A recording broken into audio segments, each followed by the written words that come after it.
Welcome to the Blind Spot.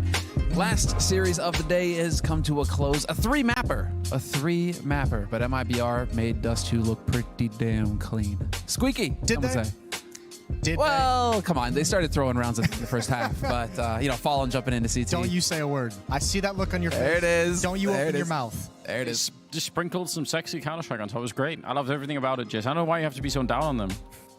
It's great. He sees like what is possible, right? Like it could have been the 16-0, but no.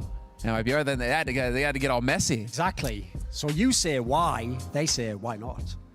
Okay, Satan, let's calm down for a second. That's John F. Kennedy, but I guess. Oh no, it's the play Methuselah. So, it's definitely real, Sam.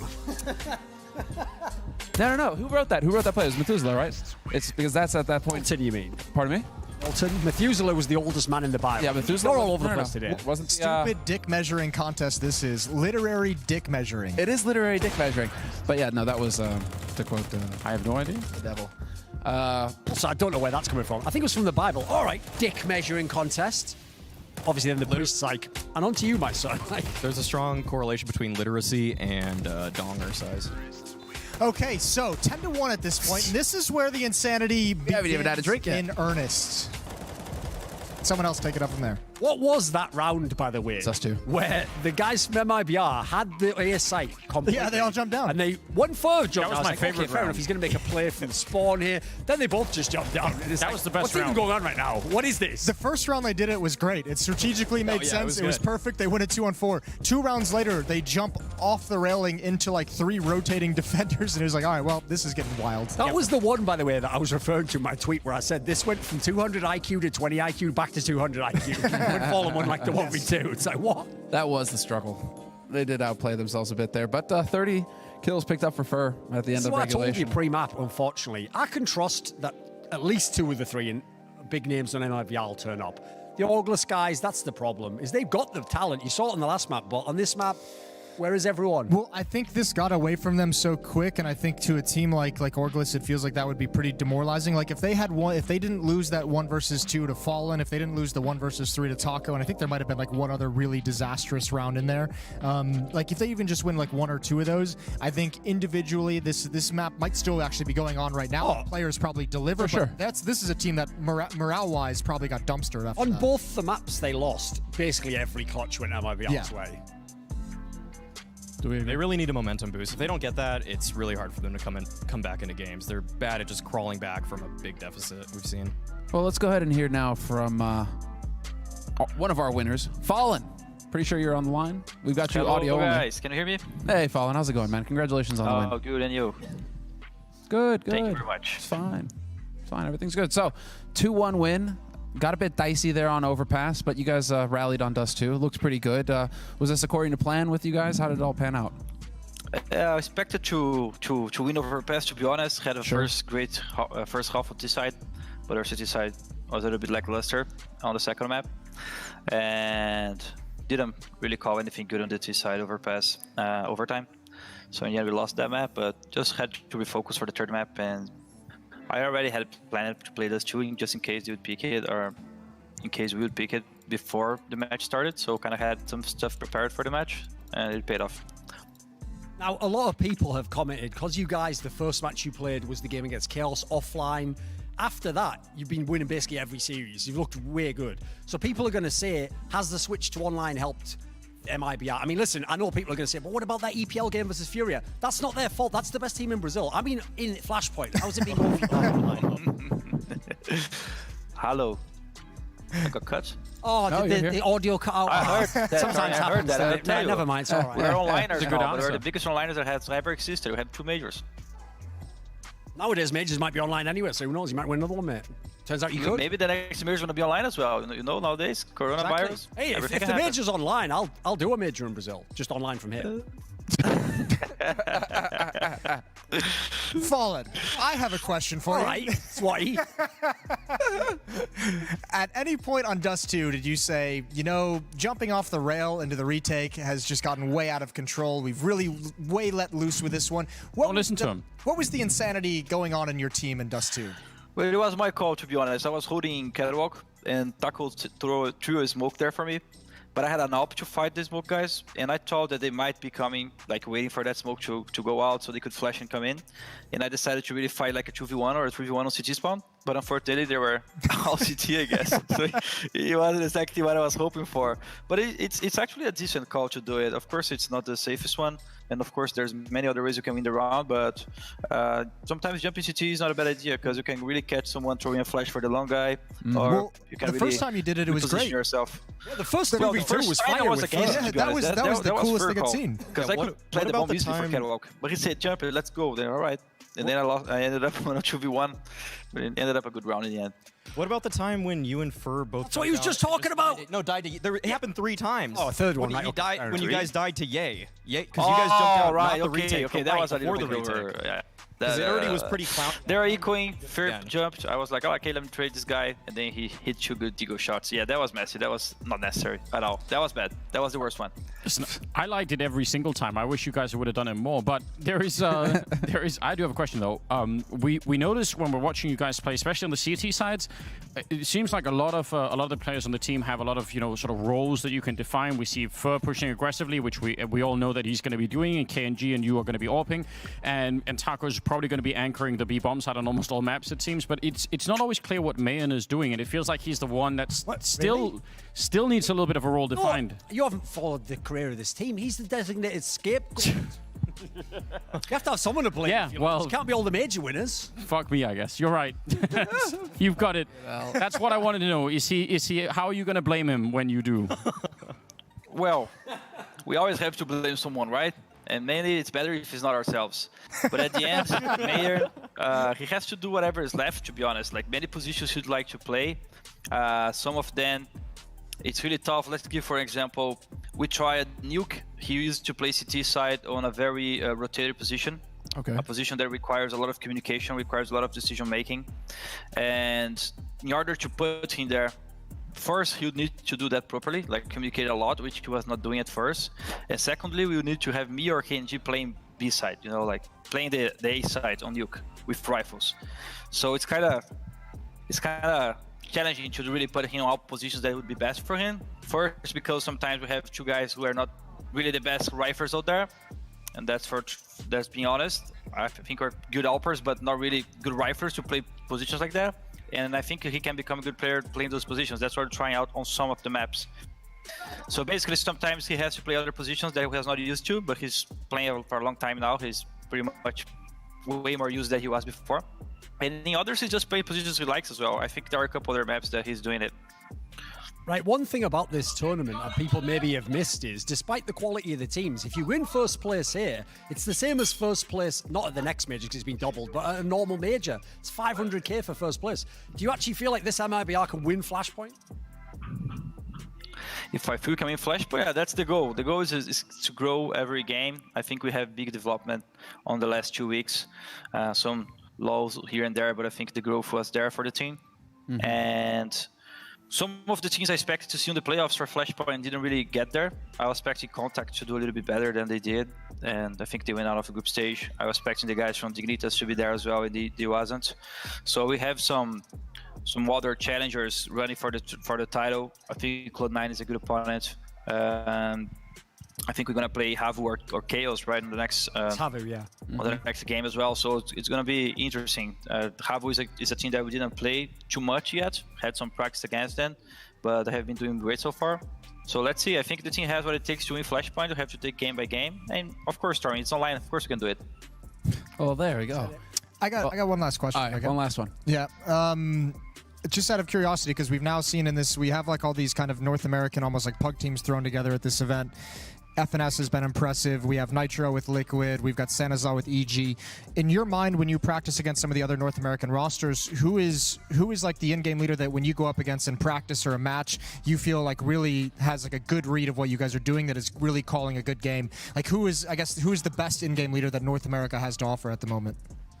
You're talking about the smaller teams? Any team, like it could be anyone. I know some of the teams, like obviously EG and Liquid, just by virtue of playing against the best teams in the world, are going to probably be better squads. They're pretty strong by but itself. Who do you already. feel calls a good game against you? Yeah, I think in Liquid case and the G case, it's such a strong fundamentals and just a strong team playing together that Of course, the calls can be great sometimes, but it's the overall picture that's really great. That's why it's tough to play against them. But when I play smaller teams, to be honest, it's quite challenging to play Furia because they play a different style, and sometimes it can be difficult to really have what it takes to beat them. But from the American teams, I think I played some of the guys from Triumph those days, and it was pretty impressive on some of the matches because they had some good calls. I think we played in on train map; it was pretty decent, and that really caught my surprise. So I'll go with them. So I don't know who is the game leader from Triumph, but he was doing a good job in that practice. Who is it, Maui Snake? What team? Triumph. Oh, Triumph. Yeah. Who's the IGL Triumph? That's Sheikh Zula, I think, or it was this kid named Asuna for a while, and then it was like I think Sheikh Zula. Now they kicked that guy. So, yeah. Doesn't really matter, but it's interesting enough. Okay. Some anime kid actually was their IGL. Cool. That's Literally Fallen's just like an Kryptonite. anime picture as his Twitter. Weebs are Fallen's kryptonite. We found that out today. All right. Well, guys, thanks for the questions, and Fallen, thank you for the Thanks, answers, Fallen. the honest answers, and best of luck going up against Havu as your next match. Appreciate it, guys. Thank you very much. Hope you guys stay safe and have a good time. Thank you. You too. Take care. Have a good night. All right. So Those interviews from the blind spot hit different. You have to understand that. They hit different. They get there. Definitely. It's not just the boost talking. We're going to take a quick break, and when we come back, we'll be breaking down tomorrow's matches because we're not done yet here at Flashpoint 1. We've got more of the upper bracket coming at you tomorrow.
and welcome. So we are going into the upper bracket, Mad Lions versus Cloud9, Havu versus MIBR. I think that MIBR got their work cut out for them. Havu have been looking fantastic so far in this tournament. But tomorrow's matches from the lower bracket, FPX versus Gen G, Chaos versus Orglis is what we have to look forward to, gents. Well, I mean, already in terms of predictions, do we want to jump the gun and get into the predictions or no? I don't even... Probably set this up. Uh-oh. If you think that Gen G has underwhelmed us in this tournament, they definitely have. So many times. They lost like 3 times their MIBR. I actually think there's a real chance Bad News Bears puts them out of the tournament here. Yeah. Yeah, I agree. I think Bad News Bears has looked like a much more complete team overall, but... This is just Go on, Jason. You've all lost your minds. Defend. Reminder that on the episode of Counterpoints released today, which, sorry, 1 day late, Jason Moores O'Toole does predict Cloud9 to actually beat Gen G to beat Cloud9, so Yeah. timeline's completely off for you. No, well, you just said like 5 different things that didn't mean anything in my I head. said you predicted Gen G to beat Cloud9. That is a fact. There we go. Sir, that is a fact. I put it to you. You predicted Gen G to beat Cloud9. Answer for yourself. Wait. Did I do that? I don't think I did that. It's on a video called Counterpoints now on my YouTube channel, 403Os. You can go to it probably about 45 We need a minutes in. timestamp. I don't believe I predicted that. I said there's a chance. I believe he said it completely. But wait. And then he said, conversation fuck was Gen G Cloud9, and I ain't fuck fucking with y'all. Cosmetics. Yeah, let him defend that. How are Gen G not gonna lose? Tell It's a us. Fun Plus Phoenix. Yeah, how? Yeah. They're a better team. It's going to be easy. You should become a coach, really, you know? I've often thought, that's in your future. I don't know what you want me to say. They're going to beat them. What do you want? What analysis do you want from me? He's off the clock now, guys. Yeah. When he doesn't have a script provided, he's just a lot worse, really. All right. Got Who's used just to those gonna bang him out because teleprompters. he's had a phenomenal tournament. He's been one of the best players All right. in the event so far. So on he's that. going to have a good game. He's going to deliver. He's consistent. Automatic, Bentet, and Som don't give a fuck about those scrubs. They're going to step it up. They're going to bang him out as well. It's going to be quick. It's going to be nice and easy. It's going to be Even like Moses didn't bother mentioning Save that tape for later. Yeah, get it. We got to clip really this. says it all right there. We got to clip this for tomorrow. That's just what I wanted on tape. I just wanted that little clip. clip it, Play that replay tomorrow. it, At save the end it for of tomorrow, you're Yeah. going to see that clip. Bring Twitter it back. I account. would like the Zabruder film. Slowly start playing it. I think it's automatic and some will bang those scrubs. And we end with the shot. And then, of course, brilliant gay here at the... I'm just be sounding like, so sick! Oh, my God! Let's take a look at the schedule. Let's get the schedule up real quick. Exactly right. Yeah! So FPX versus Gen G going to be the one to kick it off. See, this is the Chaos thing. versus Duncan Orc. kept talking Gen G versus Cloud9 for some weird, ridiculous reason. It's not even on the cards yet. it already happened. Right, listen, don't help him. Stop helping him, Maui Snake. I know it's I all think we need to find that. I think we need to We've all find. had a drink. We're not talking Right, about the timestamp. past. We're talking about the playoffs now. It's a different time zone. We need to find that That was the timestamp. playoff. Whatever. Listen, he just had a long day. He thought it was going to be 2 maps, ended up being 3, and then that got drawn out a little bit. I'm a These bit things happen, stressed. okay? Is that your stress reliever? Takes a drink. But yeah, I think that's a good night. A good night. Yeah, a good night. A good way to end it for the day. We're gonna be back tomorrow with the lower bracket matches. You guys just saw the schedule there. Be sure to check out the Twitter. We'll keep you updated. And well, as far as everything's concerned here, gentlemen, thank you for another fine day, and we'll see you all then.